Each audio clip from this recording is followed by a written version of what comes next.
शब्दों में प्रेम है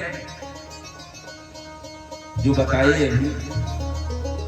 ये शब्द मर्यादित हैं कि आज आप लोग जो कह करके बुलाए जाते हो, जो कह करके आपको पुकारा जाता है संध्या सवेरे दोपहर,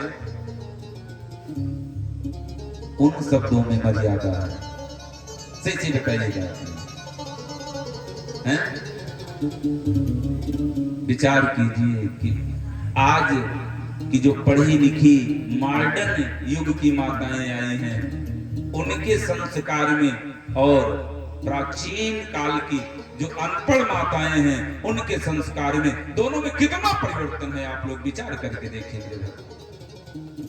और हमारे भैया लोग अपनी पत्नियों को क्या कह करके संबोधित करते थे। मेरे भक्तों, हिमांचल जी दृष्टांत देकर के सारी बातों को बताए, और इस सूचना को सुनते ही मैना जी धरती पर गिरती हैं और चकरा करके अचेत हो जाती हैं। थोड़ी देर के बाद जब उन्हें होश आता है तो लड़खड़ाते हुए कदमों में खड़ी होती हैं और कहती हैं, स्वामी इसका कोई उपाय आपने नहीं पूछा। तब हिमांचल जी कहते हैं, देवी उपाय पूछा है लेकिन उपाय बड़ा कठिन है। कहने का भाव है कि हमारे भैया लोग अपनी पत्नियों को क्या कह करके संबोधित करते थे।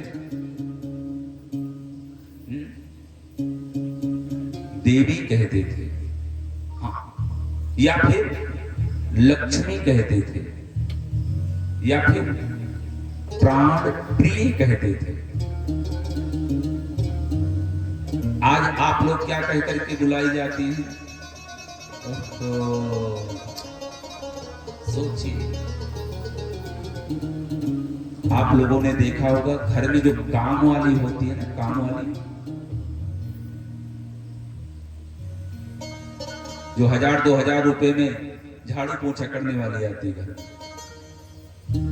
उसका तब भी थोड़ा बहुत लोग सम्मान करते हैं, इज्जत करते हैं, हाँ, आदर करते हैं उस काम वाली का।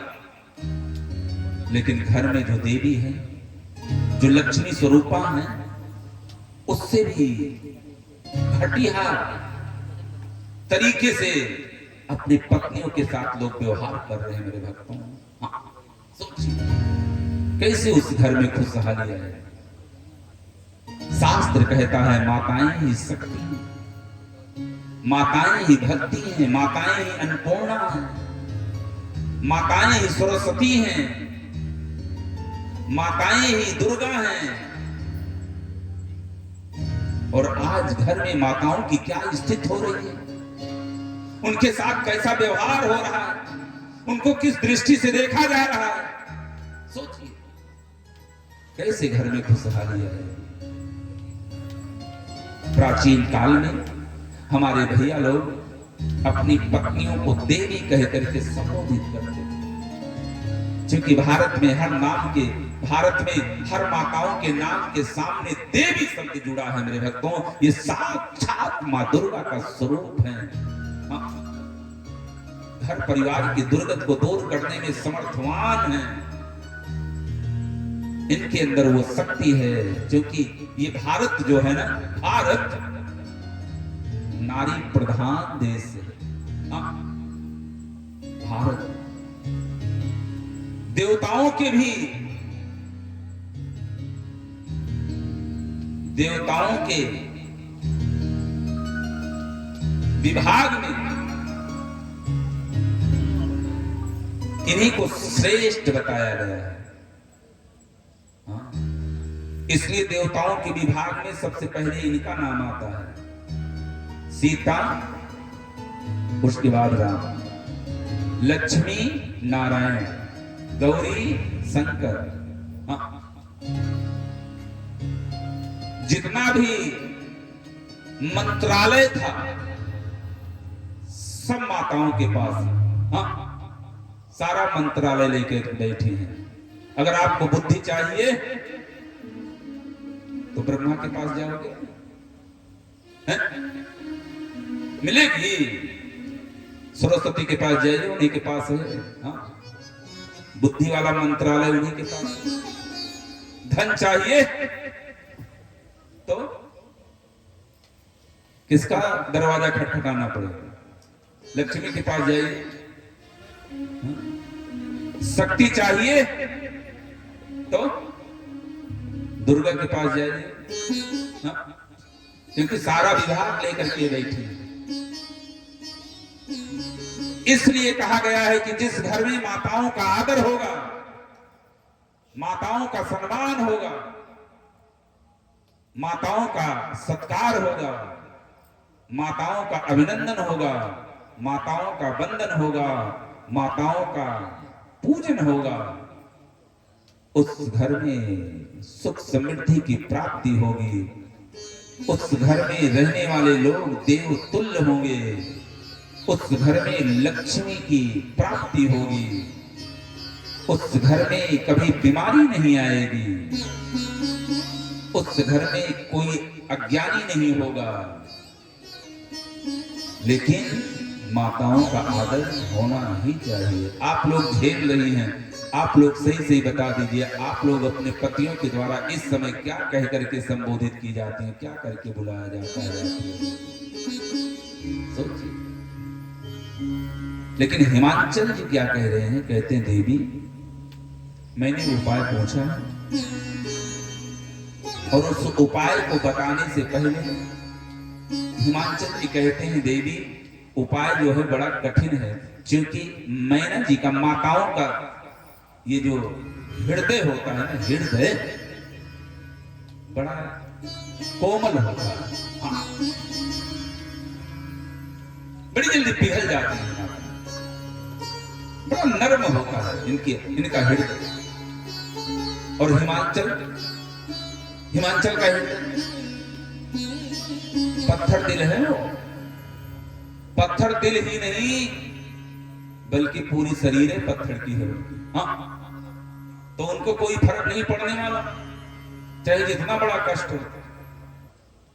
कहते हैं देवी बहुत कठिन उपाय है। कहती हैं आप बताइए तो स्वामी, अगर मुझे अपने प्राणों की आहुति देकर के उपाय करना पड़ा तो मैं करूंगी, आप खाली आदेश कीजिए कौन सा उपाय है। तब हिमांचल जी सोचते हैं उपाय कह देना चाहिए। तब कहते हैं देवी सुनो कि जो तप करही कुमारी तुम्हारी, जो तप करहु कुमारी तुम्हारी, जो तप करहु कुमारी तुम्हारी, भाभी वमेति सकहि त्रिपुरारी, भाभी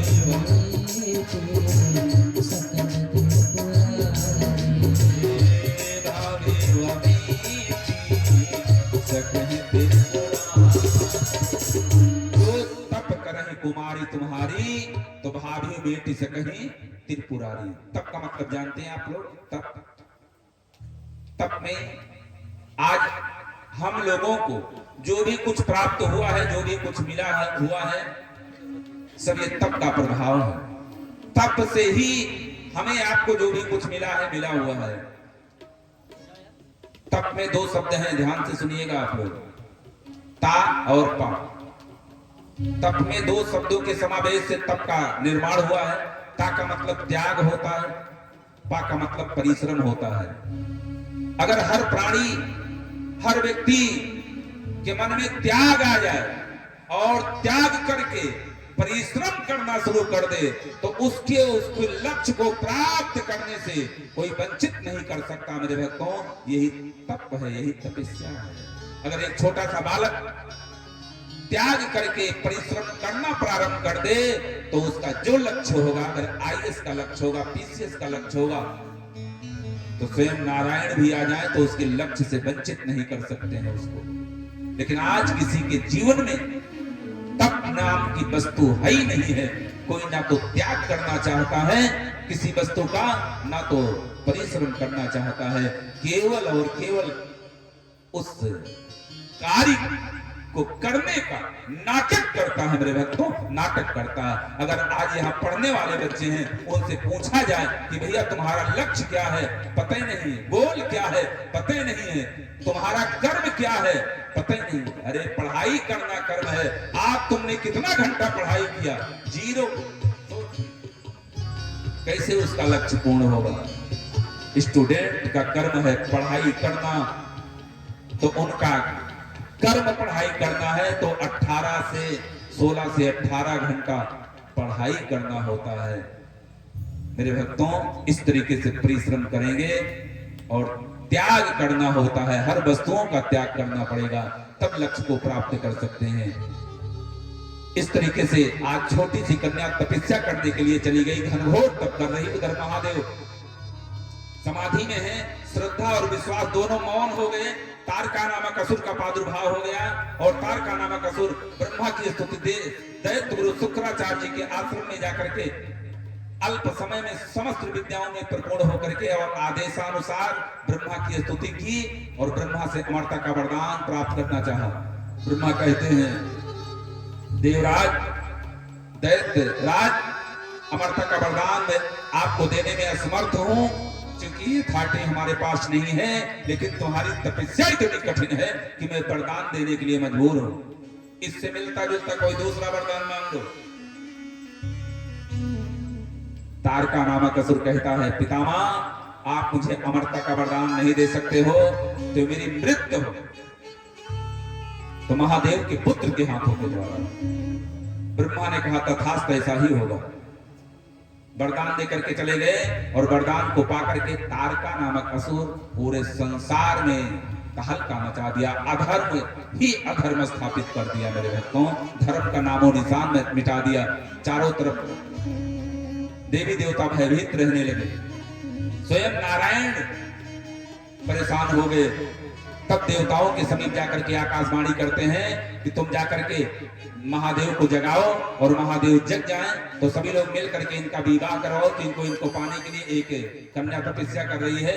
विवाह के उपरांत जब इनके पुत्र रत्न की प्राप्ति होगी, उसी के द्वारा तारका नामक असुर का वध होगा, क्योंकि इस बार मैं भी इसको नहीं मार सकता। आकाशवाणी की वचनों को सुनकर के सभी देवी देवता, संत महात्मा, ऋषि मुनि मनीषियों को बड़ी शांति प्राप्त हुई। तुरंत महादेव को जगाने का प्रयास करते हैं। देवराज इंद्र कामदेव को भेज करके महादेव को जगाने को लिए कहते हैं। कामदेव जाकर के नाना प्रकार का प्रयत्न किया, कोई प्रभाव नहीं पड़ा। तब कामदेव अपनी धनुष बाण उठा करके महादेव के तीसरी नेत्र पे साथ दिया। महादेव अपनी तीसरी नेत्र खोल दिए, कामदेव जल करके राख हो गए। रति जी को मालूम पड़ा, रति जी आकर के विलाप करने लगे। सभी देवी देवता त्राहि त्राहि करने लगे, प्रभु सृष्टि ही समाप्त हो जाएगी। रति जी के सर पे हाथ को फेरते हुए रति जी को ज्ञानोपदेश करते हैं। महादेव कहते हैं, देवी रोना बंद करो, तुम्हारे पति अमर हैं और वैसे सारे संसार, हर प्राणी अमर है, मरती तो ये शरीर है। आज से तुम्हारे पति बिना शरीर के ही संपूर्ण जगत में व्यापेंगे, और ये तुम्हारे पति के शरीर का जो राख है मेरा आभूषण होगा, मेरा श्रृंगार होगा। रही बात शरीर के रूप में प्राप्त करने की, तो मैं वरदान देता हूं, तुम्हारे पति द्वापर में स्वयं नारायण के पुत्र के रूप में प्रकट होंगे और आपको प्राप्त करेंगे। इस तरीके से वरदान देकर के विदा कर दिए। और यहाँ पे सभी देवी देवता आकर के महादेव को प्रणाम करते हैं और विवाह का प्रस्ताव रखते हैं। नारद जी कहते हैं, प्रभु विवाह कर लीजिए, आपको पाने के लिए एक सुंदर सी कन्या तपस्या कर रही है। महादेव कहते हैं, पहले मैं उस कन्या को चेक करूंगा, बस बैठिए, 5 मिनट में आरती होने जा रही है, बस 5 मिनट में आरती होगी, 10:30 बजे तक आरती हो जाएगी। प्रसाद लेकर के ही आप हो जाइए। हे माई, अभी बैठी रहा, मैं आरती हम डालू। हे जैसे दूर दूर एवं जात हो, तो जब तक पूर्ण ना हो जाए तब तक ना जाए चाहिए। वहां तो चाहिए सुबेरे का संध्या हो जाए, भूख प्यास लगबे ना करत हो। काहे जाना था, वहां स्वतंत्रता मिली रहती, अपने मन के बतियार मिला था। यहाँ वह प्रतिबंध है, यही से यहाँ तो बैठे ना। बोले हनुमान जी महाराज की मेरे भक्तों, सप्तऋषि जाकर के प्रणाम करते और कहते, देवी क्यों अपने जिंदगी को नष्ट करने में तुली हो? अरे क्या देख करके महादेव के साथ विवाह करना चाहती हो? रहने के लिए छत नहीं है, खाने के लिए अन्न नहीं है, पहनने के लिए वस्त्र नहीं है। भांग घोटते घोटते हाथ में इतने बड़े बड़े छाले पड़ जाएंगे। क्यों गुलाब का फूल सा जैसा जीवन है आपका, क्यों बबूल के पेड़ में लगाना चाहती हो? अरे ऐसा जीवन तो ऐसा किसी कल्प वृक्ष में लगना चाहिए। क्या देख करके विवाह करना चाहती हो? मानो कहते हैं, देवी हर शादी नाही तो बर्बादी करबो हो देवी, शादी नाही तो बर्बादी करबो। काहे बूढ़ावा काहे बूढ़ावा दुल्हा बस शादी करबो। काहे बूढ़ावा बस शादी करबो। ओ शादी नाही तो बर्बादी करबो हो देवी, शादी नाही तो बर्बादी करबो। काहे बूढ़ावा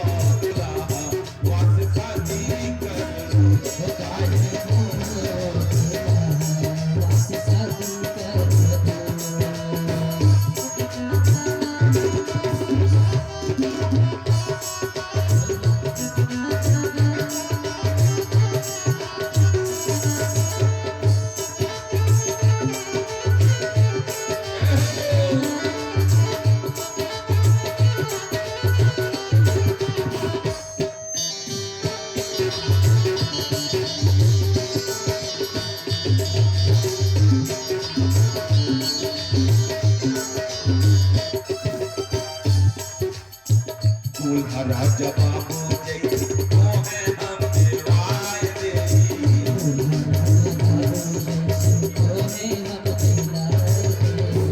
दूल्हा राजा बाबू जैसे मोहे हम दिलाए देवी।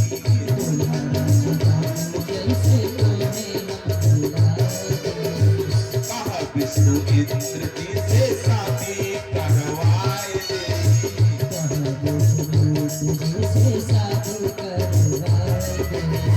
काहे के जिंदगिया के खराबी कर लो हो देवी। काहे के जिंदगिया खराबी कर लो। काहे बूढ़ावा काहे बूढ़ावा दुल्हा बस शादी